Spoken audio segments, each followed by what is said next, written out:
Hi, this is Jason Molesky. In this example, we'll review how to interpret regression output. A random sample of 15 high school students was selected from the U.S. Census at School database. The foot length and height of each student in the sample was recorded in centimeters. Least squares regression was then performed on the data, and a scatter plot with regression line added, a residual plot, and some computer output from the regression are all shown below. What we want to do in this example is take a look at how to actually interpret that computer output at the bottom of the screen.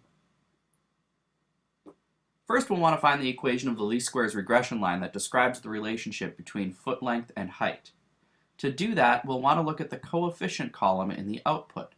Notice there are two numbers here. One of the coefficients is related to the constant, and the other coefficient value is related to foot length.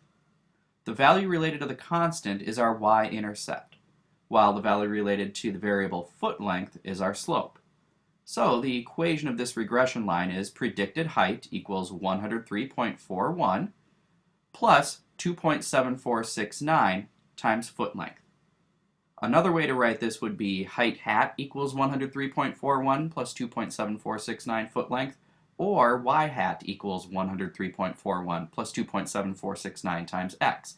If you're going to write it with x's and y's, though, make sure you remember to actually define what x and y stand for in the context of the problem. Next, let's interpret the slope of this regression line in context.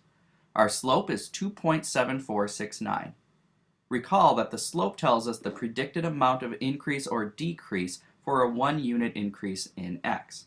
So in the context of this problem, we'd say for each additional centimeter of foot length, the least squares regression line would predict an increase of 2.7469 centimeters in height. Now let's find the correlation.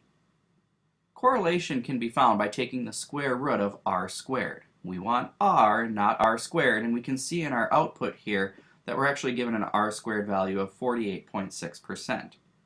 So taking the square root, we have positive or negative square root of 0.486, or positive or negative 0.697.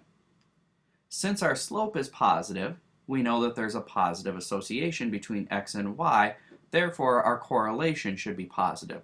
So for this example, r equals 0.697. Finally, we want to know whether or not a line is an appropriate model to use for these data. We can't tell that by looking at the computer output, so we'll want to take a look at the scatter plot and the residual plot.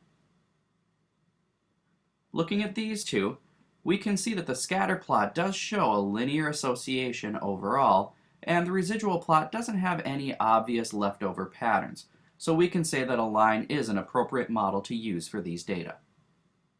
For some additional practice in interpreting computer output, try exercise 59.